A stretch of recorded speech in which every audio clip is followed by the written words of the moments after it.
Assalamualaikum warahmatullahi wabarakatuh. Perkenalkan, nama saya Aulia dengan NPM 2429061028 dari Fakultas Bisnis dan Humaniora, Prodi Ilmu Hukum. Dengan menyebut nama Allah SWT yang Maha Pengasih lagi Maha Penyayang, kami panjatkan puja dan puji syukur atas kehadirannya yang telah melimpahkan rahmat, hidayah, dan inayahnya kepada kami, sehingga kami dapat menyelesaikan makalah ilmiah tentang paradigma hukum. Makalah ilmiah ini telah kami susun dengan maksimal dan mendapatkan bantuan dari berbagai pihak sehingga dapat memperlancar pembuatan makalah ini. Untuk itu, kami menyampaikan banyak terima kasih kepada semua pihak yang telah berkontribusi dalam pembuatan makalah ini. Terlepas semua itu, kami menyadari sepenuhnya bahwa masih ada kekurangan baik dari segi susunan kalimat maupun tata bahasanya. Dengan tangan terbuka, kami menerima segala saran dan kritik dari pembaca agar kami dapat memperbaiki makalah ilmiah ini. Akhir kata, kami semoga berharap makalah ilmiah tentang paradigma hukum untuk masyarakat ini dapat memberikan manfaat maupun inspirasi terhadap pembaca. Latar belakang paradigma hukum memiliki peran fundamental dalam pembentukan dan penerapan hukum di masyarakat. Istilah paradigma mengacu pandai kerangka berpikir atau pandangan dasar yang mempengaruhi cara kita memahami realitas, termasuk dalam konteks hukum. Dalam studi hukum, paradigma berfungsi sebagai kerangka interpretasi yang mendasari bagaimana hukum diformulasikan, diterapkan, dan dipahami. Paradigma hukum menjadi lebih mendesak. Hukum tidak hanya berfungsi untuk menegakkan ketertiban, tetapi juga untuk menjawab tantangan baru seperti globalisasi, isu hak asasi manusia, serta permasalahan lingkungan dan teknologi yang kompleks.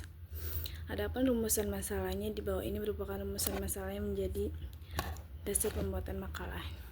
1. Apa yang dimaksud dengan paradigma hukum? 2. Bagaimana perkembangan paradigma hukum dari masa ke masa?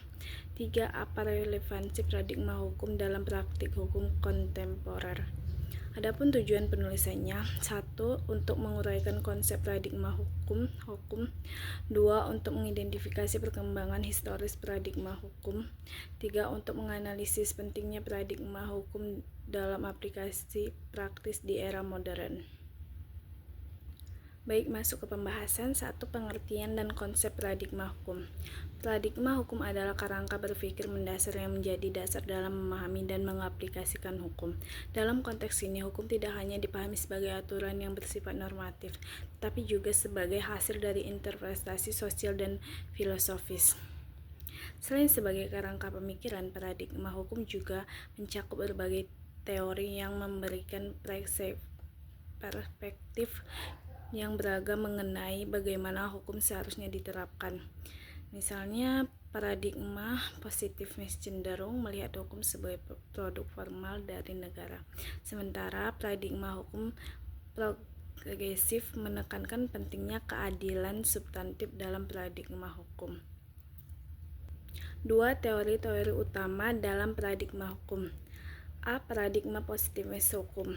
Paradigma positivisme hukum adalah teori yang melihat hukum sebagai kumpulan aturan formal yang harus dipatuhi, terlepas dari moralitas yang mendasarinya. B. Paradigma hukum alam. Paradigma hukum alam menekankan pentingnya moralitas dan prinsip-prinsip etika sebagai dasar hukum. C. Paradigma sosiologi hukum.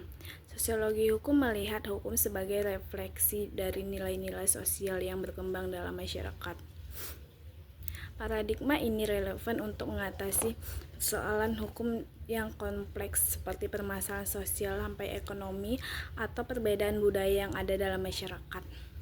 D. Paradigma hukum progresif. Hukum progresif muncul sebagai respon terhadap keterbatasan positivisme hukum yang dianggap terlalu kaku. Paradigma ini menekankan pentingnya keadilan substantif dan kesejahteraan sosial, bukan hanya kepastian hukum formal.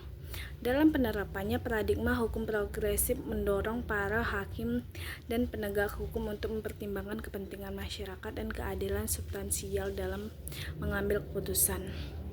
Paradigma hukum progresif juga menekankan pentingnya hukum yang adaptif dan responsif terhadap perubahan sosial di Indonesia. Baik, 3. Perkembangan paradigma hukum di Indonesia. Paradigma hukum di Indonesia telah mengalami perkembangan yang dinamis seiring dengan perubahan sosial, politik, dan budaya masyarakatnya. Pada masa kolonial, sistem hukum yang diterapkan berlandaskan positivisme hukum barat yang cenderung kaku dan menekankan kepatuhan terhadap aturan formal tanpa mempertimbangkan nilai-nilai lokal. Setelah Indonesia merdeka, paradigma hukum mulai mengalami perubahan yang bertujuan untuk mencerminkan nilai-nilai bangsa Indonesia. Pancasila sebagai dasar negara menjadi landasan moral dan etika dalam pembentukan hukum nasional. 4. Relevansi paradigma hukum dalam konteks modern.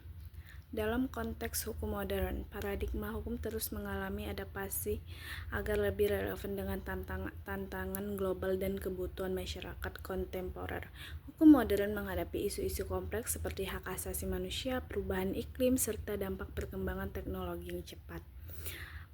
Dalam era globalisasi dan digitalisasi, hukum juga harus terus menyesuaikan diri dengan perubahan yang cepat, terutama dalam menangani permasalahan seperti kejahatan siber dan privasi data. Paradigma hukum modern mengharuskan adanya keterbukaan terhadap inovasi dalam hukum, baik dari segi pengaturan maupun penerapan.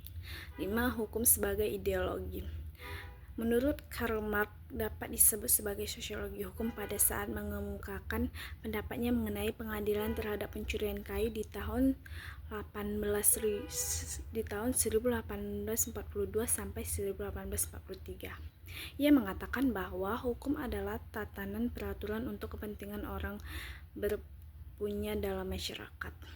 Ideologi sebagai paradigma tidak membiarkan hukum sebagai suatu lembaga yang netral. Dunia menjadi sangat tersentak pada waktu menyaksikan praktik negara Jerman Nazi sebagai negara hukum. Ternyata negara hukum Jerman tidak menghalangi praktik untuk melakukan genosid terhadap ras Yahudi. Paradigma ideologi dalam hukum juga dijumpai dalam bidang hukum kontrak. Hukum kontrak sebagaimana lazim dikenal sekarang adalah produk dari abad ke-19.